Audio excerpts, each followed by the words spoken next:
Сәлеметсіздер ме, құрметті көрермендер. Мемлекет басшысы Қасым-Жомарт Кемелұлы Тоқаев өзінің жолдауында шаруаларды жанар-жағармайдың қажетті көлеммен қолайлы бағамен қамтамасыз етуді, сондай-ақ ауыл шаруашылығы техникасының дайындығын, тұқым мен тыңайтқыш қорларын қайта тексеруді тапсырды. Бұл ауыл шаруашылығының негізгі міндеттердің бірі. Бүгін бағдарламада біз көктемгі егін жұмыстарына дайындық барысын және өсімдік шаруашылығындағы мемлекеттік қолдаулар туралы білеміз. Бүгін бағдарламамыздың қонағы ауыл шаруашылығы басқармасының өсімдік шаруашылығын дамыту бөлімінің бас маманы Әубәкір Ерғанат Советұлы. Сәлеметсіз бе, Ерғанат? Сөз кезегі сізде. Қазіргі кезде ауыл шаруашылығы саласында көктемгі егіс жұмыстарына дайындық қызу жүргізіліп жатыр. Ол ауыл шаруашылығындағы негізгі міндеттердің бірі. Қазіргі кезде егіс алқабы Павлодар облысы бойынша 1.554.000-ды құрайды. Яғни бұл өткен жылғы салыстырғанда 55.000 гектарға, немесе 6%-ға жоғары. Бұл дәнді дақылдардың өсуіне байланысты, яғни 8.888 2%-ға. Оның ішінде дәнді дақылдардың бидай және қарақұмықтың өсуі бұл 648.000, және қарақұмықтың 2.000 гектарға дейін өсуі. Сонымен қатар азық дақылдарының өсуі бұл 370.000 23%-ға дейін өсті. Одан кейін мал азығы майлы дақылдардың 266.000 гектарға дейін өсуі. Оның ішінде күнбағыстың жоғары көрсеткішке жетуі. Сонымен қатар картоп және бақша дақылдары бұл 31.000 гектарды құрайды. Сонымен қатар көктемгі егіс жұмыстарына несиелеу бойынша ауыл шаруашылық тауар өндірушілерге 15 миллиард теңге бөлініп отыр. Бұл Қазагрофинанс құрылымдары ішінде корпорация компаниялары арқылы бөлінеді. Өсімдік шаруашылығындағы мемлекеттік қолдау бұл қазіргі тұрғыда толықтай автоматтандырылған. Яғни бұл қолдау ақпараттық жүйе арқылы қолданылады. Яғни қолдау.kz арқылы. Ерғанат Советұлы, бұдан бұрын шаруашылық қожалықтары және басқа да қызмет алушылар сіз айтқан портал, яғни қолдау.kz, сол порталға кіру және авторизациялау ақылы түрде болғанын атап айтқан. Сондықтан қазіргі таңда бұл қалай? Авторизациялау, порталға кіру және жұмыс жасау тегін бе, әлі ақылы ма? Қазіргі таңда қолдау.kz сайтына кіру ақылы, яғни 10 айлық есептік көрсеткішпен. Бірақ та қазіргі уақытта ауыл шаруашылығы министрлігі мен цифровизация министрлігі бірлесе отырып, мемлекеттік портал жасау шараларын жүргізуде. Жоспар бойынша бұл шілде айының басынан басталады. Бұл порталда тіркелу, өтініш беру барлығы ақысыз болып келеді. Шілде айынан бастап тегін болады деп айта аламыз. Облысымыздағы ауыл шаруашылық тауар өндірушілеріне 2022 жылы 2 миллиард 18 миллион теңге бөлініп отыр.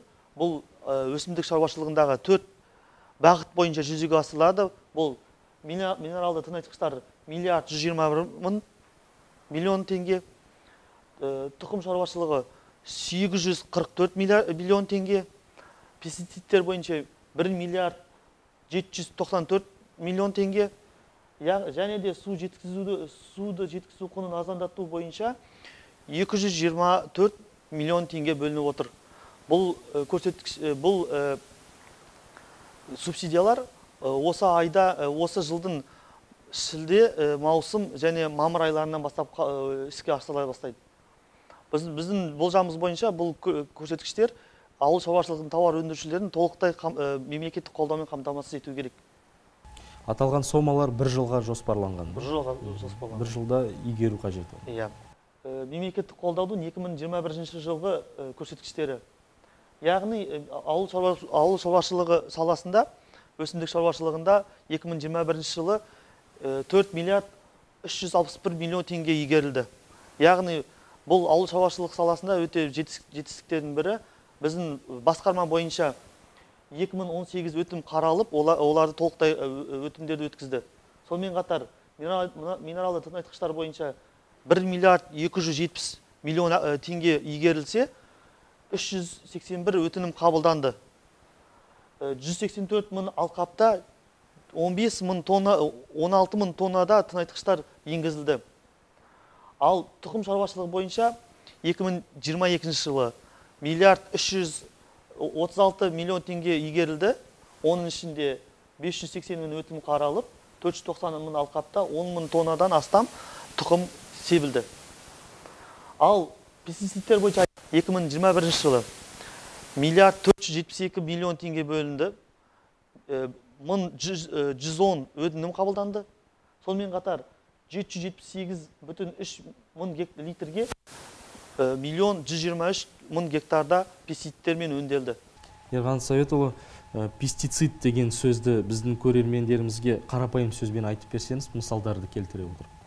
Пестицид дегеніміз бұл, мысал алатын болсақ, тыңайтқыштар бұл өсімдіктердің, яғни дәнді дақылдардың, майлы дақылдардың өсуіне ықпал етсе, пестицидтер осы сырттан келетін, яғни шегіртке, итальяндық шегіртке, яғни қауіпті және аса қауіпті организмдерге қарсы көмек ретінде қолданатын заттар болып табылады. Қорғайтын заттар. Қорғайтын заттар болып келеді. Яғни бұл сұйық күйінде болуы мүмкін, немесе порошок күйінде болуы мүмкін.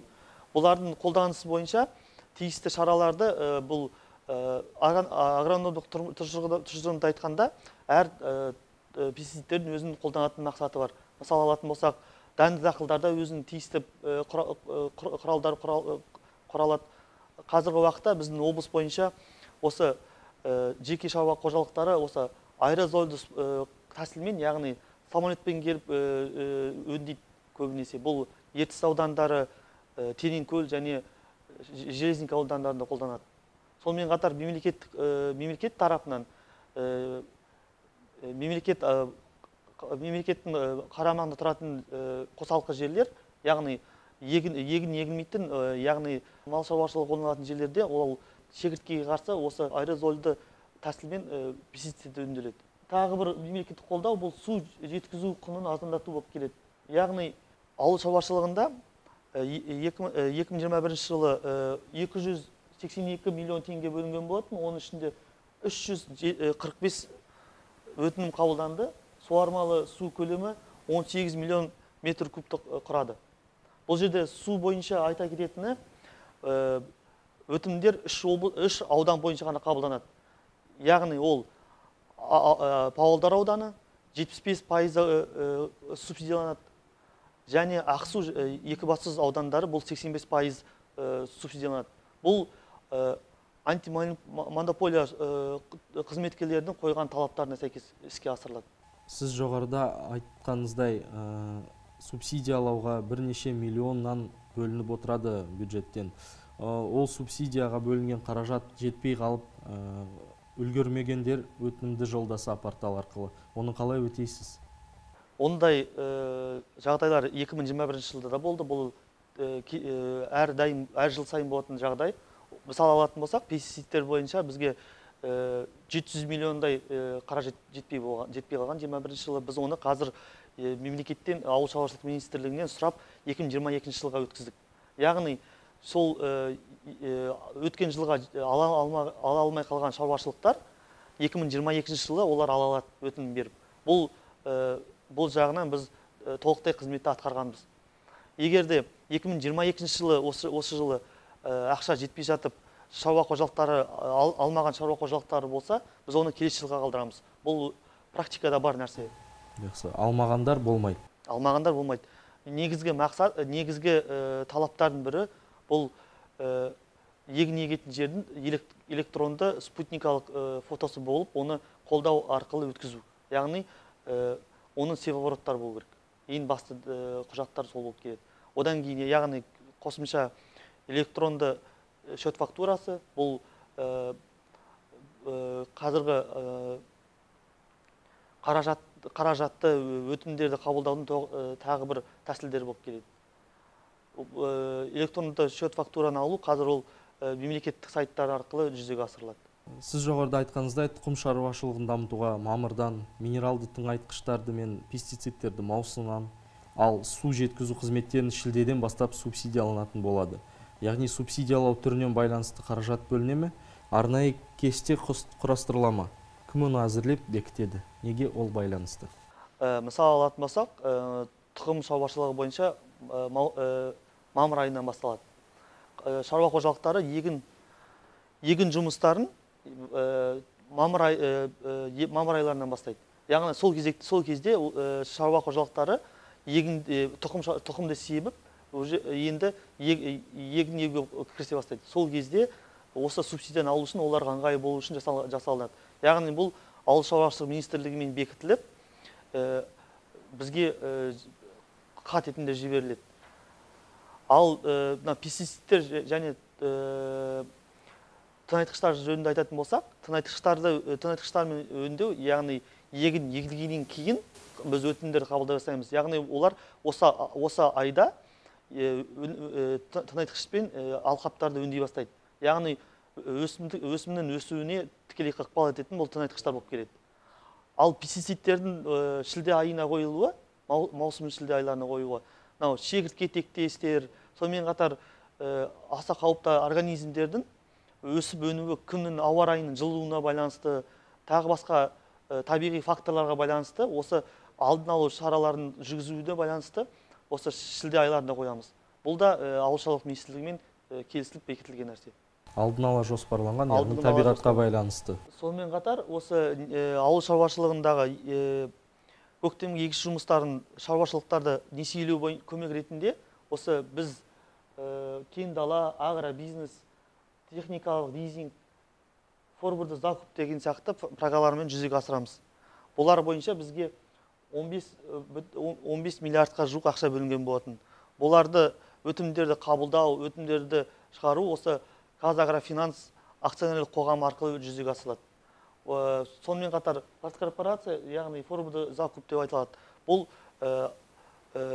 өтімдерді осы көктемгі егін жұмыстар біткеннен кейін, яғни жаңа өнімді жинау кезіндегі тиісті шараларды қолданған кезіндегі талаптарға байланысты осы корпорация алынған өнімді қабылдап алып, оны арзан бағамен қабылдап алып, шаруашылықтарға немесе нан пісіру орындарына арзан бағамен сатуға іс-шара жасау бойынша осы подкорпорация форварды закуп деген осы программа ойлап табылған болатын. Яғни тауарлар жеңілдікпен сатылатын болады. Күзгі дала жұмыстары біткеннен кейінгі қолданатын шаралардың бірі болып келеді. Ерғанат Советұлы, жалпы субсидиялаудың нақты игергені шаруа қожалықтармен сұрап отырған мақсатқа қолданды ма? Дәлелді растаушы құжаттарды тексересіз бе? Пост бақылау жүргізіле ме? Біздің берілген ақшалардың игерілді, игерілмеуін облысымыздың экономика басқармасы қадағалайды. Одан кейін облыстың прокуратура қадағалайды. Сонымен қатар ауыл шаруашылық министрлігіне біз жыл сайын осы субсидия бойынша толық ақпарат беріп отырамыз.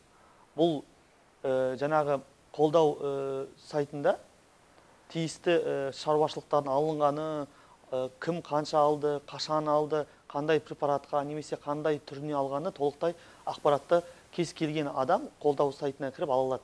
Яғни бұл ашық ақпарат. Яғни шаруа қожалықтары да қарай алады. Мысалы алатын болса, прокуратура болсын, жаңағы экономика басқармасы болсын, басқа да құзыретті органдар осы ақпаратты толықтай ала алады. Ал жаңағы 2021 жылы біз көрсеткен игерген осы ақшаның көмегінің арқасында облысымыз 1 миллионға жуық астық азықтарын жинап, облысымызда жаңа рекорд орнатқан болатын. Сонымен қатар бұл республика бойынша біз бірінші орында болдық 2021 жылы. Ал қазір енді 2022 жылы осы көрсеткіштерімізді жақсарту үшін тиісті шараларды қолданады деп ойлаймыз. Құрметті көрермендер, бүгін қонағымызда болған Ерғанат Советұлы Әубәкіров, ауыл шаруашылығы басқармасының бас маманы. Сізге рахмет, Ерғанат Советұлы, сау болыңыз.